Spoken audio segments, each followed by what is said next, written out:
profession. You want to get your head in the game. It pays way more than I've ever seen any occupation out there. You get to learn it part-time, but they taught us, they said, if you guys go around for the next 2 years together, find ladies and men, because if you're both together, she's going to relate to somebody, you're going to relate to somebody that's in that meeting room, then you're going to find people that you can do the meetings.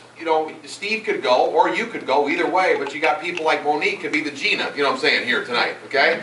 So that's what they taught us. It's a profession. It's up to you if you want to get your head in the game. We got a couple like us up in British Columbia, Canada. It took 2 years for them to sign up. They were like longtime friends of ours, but she's like the Gina. Gina and I went together for about 6 months to a year up to Canada.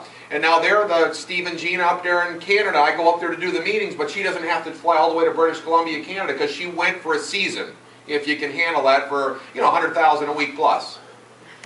Every week like clockwork. So it's up to you. We're not trying to brag or anything on the money. We're just saying that, hey, look, most people pick a career because you want to make some money, right? I mean, when it's all said and done with, after you've been doing it for year after year after year, it just turns into work anyway, so you might as well have fun and make money. So, and you get to do what you want with the money. We got a project called the MORE Project. Monavie Operation Rescue is what we call it. And we all donate money. We've had 3 get-togethers over in Utah since, Rick, I don't know if you guys have been in, if you were at all 3 of them. I was at 3 of them. And they raised $1 million at each one of them for these kids in Brazil, where we get the berry from. So we're giving back to Brazil. And we're getting orphans off the street in Brazil. In like 30 minutes, they collected $1 million at each one of them. That's what, I don't know if you're in the room and you're a high roller, or you're not a high roller like my wife and I, but you'd like to be a part of something bigger than yourself. That's the MORE Project, and we're blessing these kids and feeding them.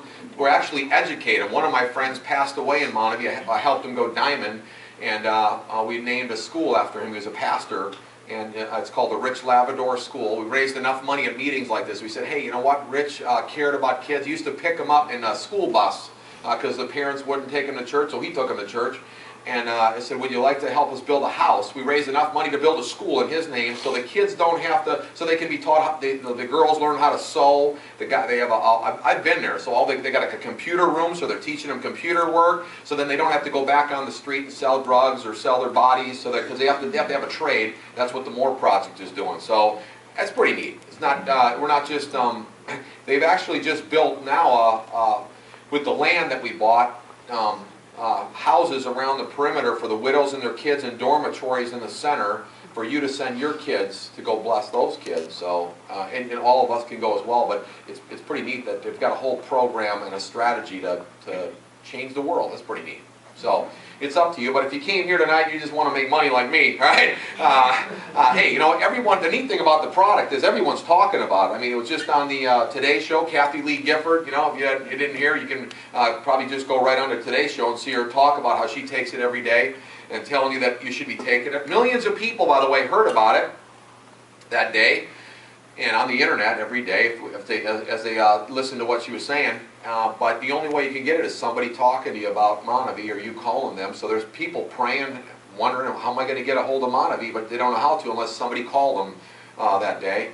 Kind of like Randy and Rose are sitting in the back. They came with me tonight. They just got the brand new Star 500s. Again, they got these names that they call you. Randy wasn't real fired up on the name calling, but neither was I. Neither are you if you're brand new. We know how everybody comes to a get-together like this anyways, just to be nice or as a favor, right? And on the way here you say, no matter what they say, we ain't doing this. So, I've been doing it for 3.5 years, so I kind of know how it works. Not like, believe me, Randy and Rose and Monique and myself, we didn't like dream to be at this point of our life promoting fruit juice. You know what I mean? And we know that none of you did, but once you do a little research, find out that, hey, if you ever been going through life saying, hey, I appreciate what I've got, I appreciate what I've done, but if I own a company, I'd like to sell it one day. But the government banks aren't holding the notes anymore. So when you sell your company, you're probably going to have to hold that note. And if they run that company to the ground, wouldn't it be nice for you to have an extra business that you put together on the side during that time of building your business? You got an extra $1 million plus coming in residual. Okay? Some of you are working for somebody, you're not sure when you're going to retire. Maybe you'd like to retire early. I mean, Gina retired this past year, and I've been flying all over the world with her. And there are some old, I'm not trying to pick on her or anything, but I mean, she had been working until she was 82 as a flight attendant, because I had no way to bring her home. That was my dream for 22 years, by the way, to bring her home from work. Never was able to bring her home from work.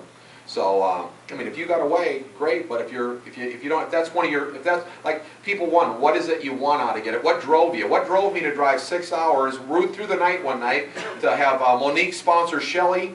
I was coming to a meeting to do a tasting right here, and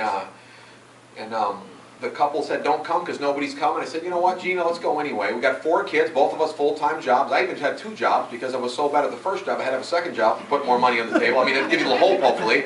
And like people come to these things, they wonder, could I do this? Well, I mean, I negotiated my way to high school, told the teachers, if you don't pass me, I'm coming back. All I've done my entire life is water ski. I'm actually, you know, you're like looking at me like you're ambitious. Not really. I'm actually lazy. I figure if you only got to work for 2 to 5 years in Montague and you can goof around for the rest of your life, that's, I mean, at first you might think you're ambitious, but the guy really is lazy. I don't know where you are, what you've been doing, what you want, but really, I mean, if from me to that wall is the rest of your life, and you only got to put in this much, and now they're telling you that you'll have to put in that much if you don't do Montague, then I don't know. What are you looking for? I'm just kind of giving you heads up that that was my inkling and what I saw on it. And if all you had to do for the rest of your life was, if you're like sitting here saying, well, you know, that guy must do this thing full time, and that, you got to be full time to do this.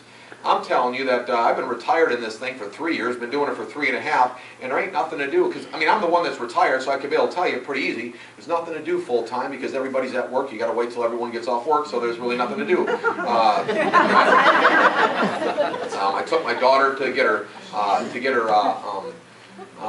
wisdom teeth out yesterday with Gina, and then today we took her to have foot surgery, and a couple weeks ago I took my son to his physical. I mean, all we're doing is going around together, going to our kids' doctor's appointments during the day, because there's nothing to do. So, you know, you're like saying, well, what are you doing there? Well, I talked to the doctor, you know, the kid's physician. By the way, the lady's nurse told me today at the dermatologist we were at that the doctor sees about 50 patients a day, about 50 a day.